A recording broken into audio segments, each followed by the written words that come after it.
Good morning, Dana Coleman here with PMA Web Services, Director of Operations. I'd like to apologize for the slight delay this morning. We had a technical difficulty which was quickly resolved. Thank you for joining us for PMA Facebook Live.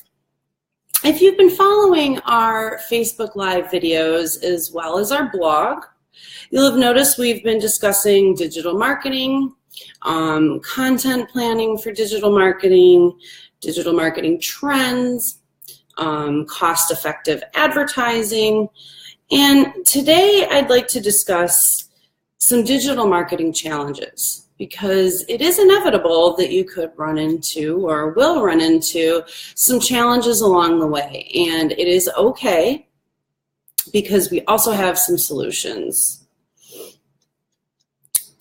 Now, I'm going to go over the top 5 that PMA has noticed with small businesses, and like I said, offer some solutions as well. Number 1, small business owners don't always have the time to market online. There's a tendency to get lost on social media, and in fact, we've even heard some small business owners refer to social media as noisy.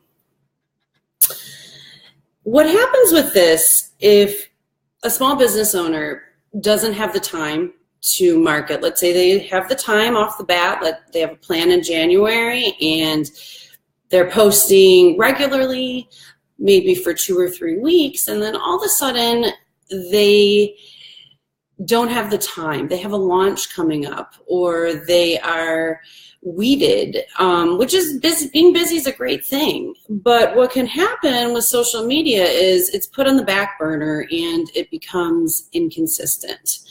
And going radio silent on your audience is not good and not effective. So to avoid that, creating a content calendar is the best way to avoid that. It will avoid the stress of scrambling to look for something to post.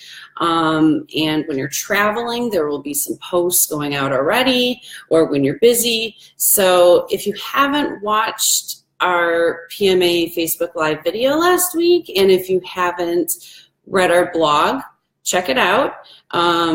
Literally, it walks you through laying out a 12-month calendar to plan your content, and even has some fantastic ideas for content. So it's a great way to start tackling that. If you haven't, it's never too late.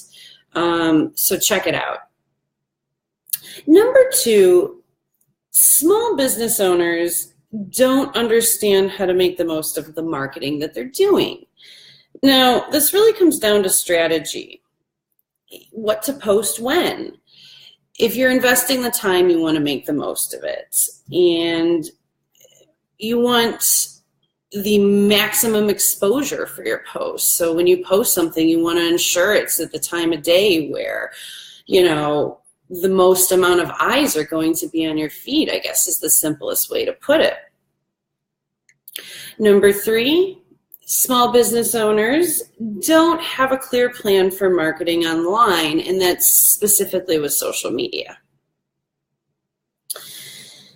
And now it's not just about when you're posting or what you're posting for maximum exposure.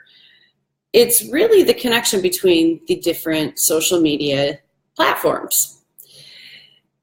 The key to this is understanding the limitations and the strengths of each platform. For instance, YouTube, it's video-based. There's also rules and policies. Instagram is image-based and video-based. You can also use hashtags and words. However, there are limitations with posting links, and they have their own set of policies to follow. So familiarize yourself with all of the platforms you're going to be using, and that will help eliminate any confusion and will help a clear plan because you'll have an understanding of each platform. Number 4, small businesses understand the need for automation but don't like the feel of automation. Now, that may not make sense at first, but think about, we come from a time where our radars are up for canned generic responses.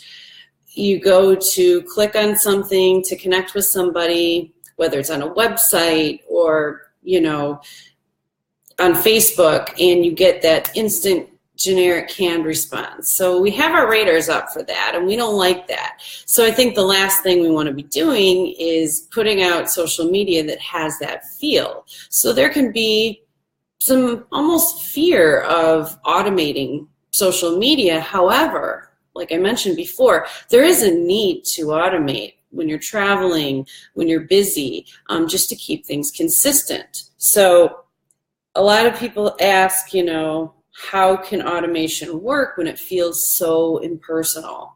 But trust me, it does work and can work. It just takes proper planning. Number 5, the learning curve is steep and continuous. Social media and digital marketing, digital media, it's fluid. It's like language. It's constantly changing, and that can seem frustrating. Believe me, we get it. With the need to keep up on changing algorithms, we constantly understand that it is always changing. So I understand that can be a place of frustration. Now, what can you do as a small business right now? Number 1, and I think this is really important, take the time, pick somebody who you admire on social media and watch them. How are they marketing? Are they using curated content? Are they using original content, or a combination of both? Is there a certain tone to their posts? Or do you see any trends behind their efforts? So you can learn a lot just by watching somebody. So take the time to do that. Number 2, accept that you'll always be learning. Just like I said, it's fluid, digital media and digital marketing. So it's always changing, and you're going to need to keep up with it. And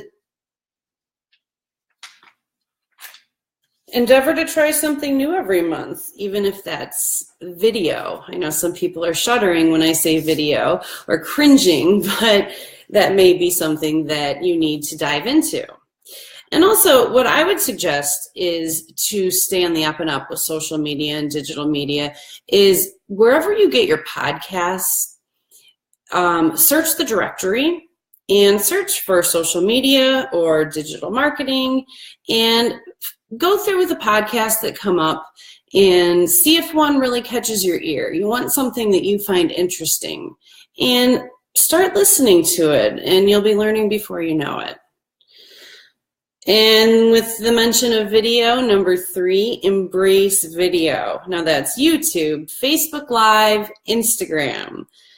Believe me, I understand everyone feels uncomfortable at first with video, but when you do your first video, if you haven't done one already, you will start seeing the results, and I promise you will quickly embrace it. Even if you're used to public speaking, video can feel a little different.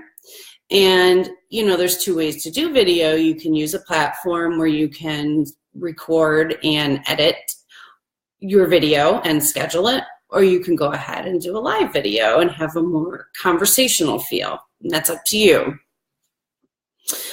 Also, something to keep in mind, we've mentioned in the past in our blog and in our PMA Facebook Live videos, the theory of 7 touches. So the short version of that, if you missed that, is your prospects will need to connect with you a minimum of 7 times before they consider buying. So that may mean seeing you and hearing you, and the best way to accomplish that is a video. So don't forget the theory of 7 touches. And like I said, we mentioned it in our previous blogs, so take a look back when you have some free time and familiarize yourself with the theory of 7 touches. Number 4, don't feel like you must do everything alone. You don't. Do what you do best, outsource the rest. Last but very not least, create a content schedule. Mix planned content with spontaneous content. If you're struggling to create a content schedule, take a look at last week's blog. Like I said, it helps you lay out a 12-month plan, has great ideas for content, and it's very helpful. If you're still having trouble, drop us a line. Let us know what your troubles are, any of your frustrations. Is there anything we didn't discuss today and you're still having trouble getting the hang of digital marketing? So if you'd like to share your digital marketing woes, we would absolutely love to hear from you. Drop us a line in the comment section on our Facebook page. If you haven't already hit the like button, go ahead and do that. And thank you for tuning in today, and we will see you next week. Have a great day.